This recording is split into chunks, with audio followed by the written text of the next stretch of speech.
The 37th America's Cup will go down as one of the most action-packed cup cycles in the history of the event. But it'll also be noted for bringing around 100 female and young sailors into the cup world.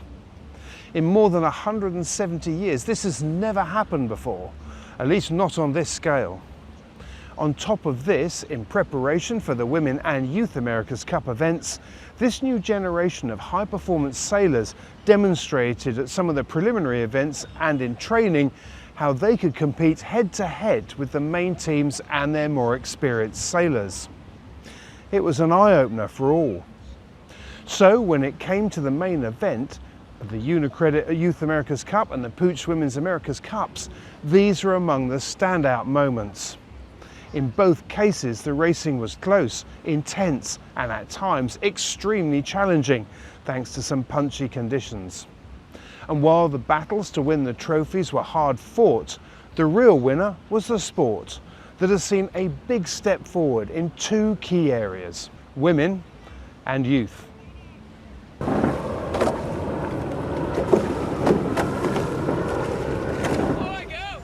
This was the third time that a Youth America's Cup series has been run. The first was in San Francisco in 2013, using the AC-45 Cats. This time there were some big changes. First, the boat, an AC-40. The second was how the event would be run. This time around, the 12 boat fleets for both Youth and Women America's Cups were split into two groups of 6 apiece. Group A included teams from the current America's Cup campaigns. Group B were those that were from outside a Cup team. After a series of qualifying rounds, the top 3 from each group would race in a semi-final series, from which the top 2 would then go on to the match race final.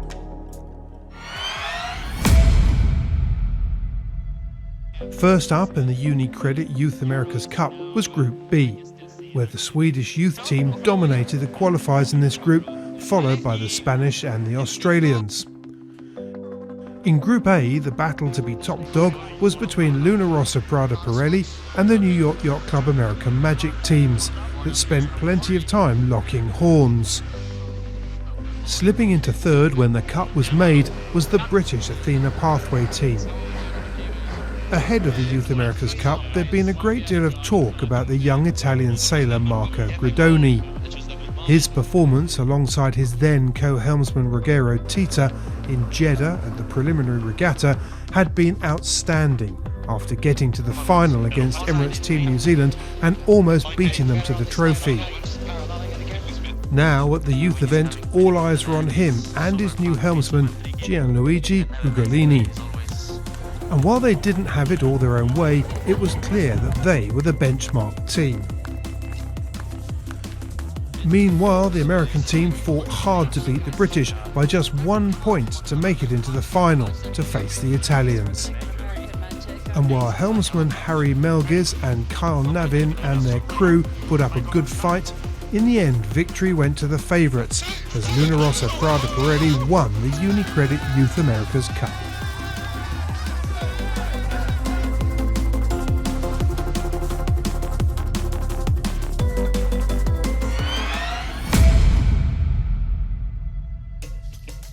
The 5th of October was a huge day as the Puig Women's America's Cup got underway.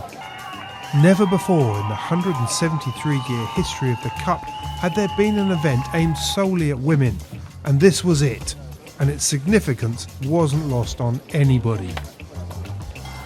But with so many accomplished female sailors, many of them coming from high-performance foiling boats, and now with a boat that didn't require the typically huge demands of a traditional Cup boat, this was the time for things to change. As with the youth event, the women also had a full range of weather conditions, which made for some very close, nerve-wracking racing. As with the youth series, the Italians were often at the front of Group A, but in this case they had the British Athena Pathway team to deal with.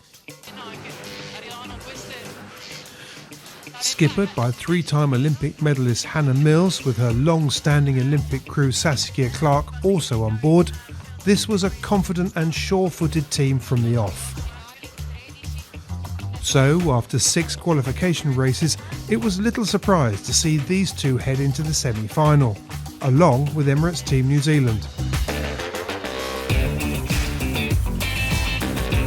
In Group B, it was the Swedish team, helmed by Vilma Bobeck and Julia Gross, that dominated, winning 5 of the 8 races.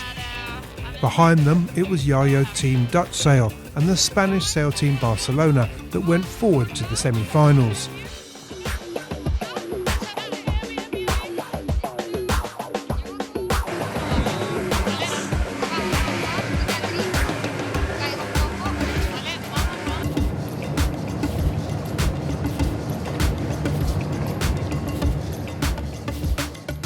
For the first 3 races of the semi-finals, it looked like a pattern had emerged, with the Italians and British consistently at the front of the fleet, with appearances from the Spanish, Swedes and Kiwis taking turns to join them.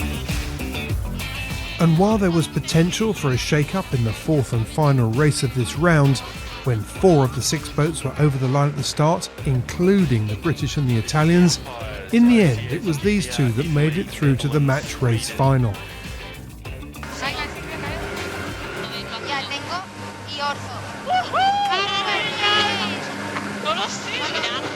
Holding this angle for a moment. I'm going to come up to this now.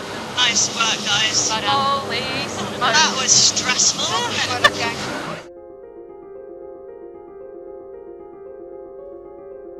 If the beginning of the women's event had been big news, the 13th of October looks set to be an entry that would go into the history books, whatever the result.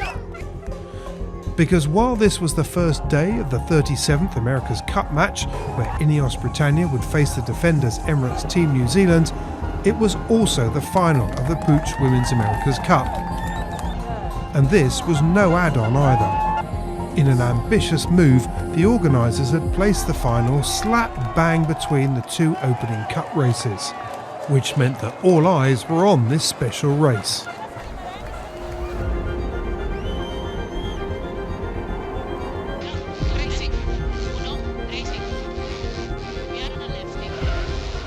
From the start, there was very little between them, but the Italians squeezed out a tiny advantage early on, which they managed to keep for the first lap.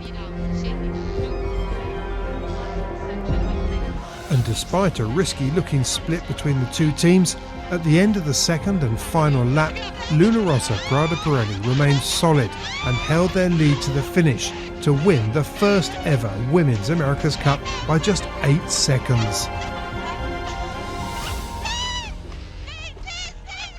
Speechless. It's such an it's just an immense joy, really. We've worked so hard, and I don't know, with their boys helping us all the time. We're so happy to match their win and be champions. I guess we cannot believe it.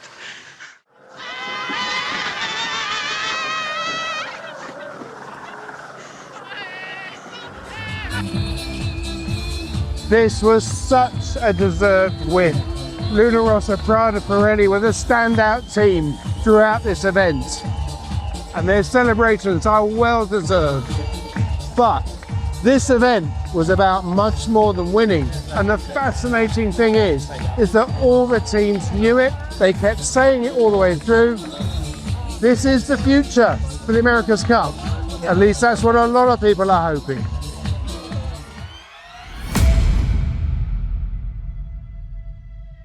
A sustainable future. Yanmar.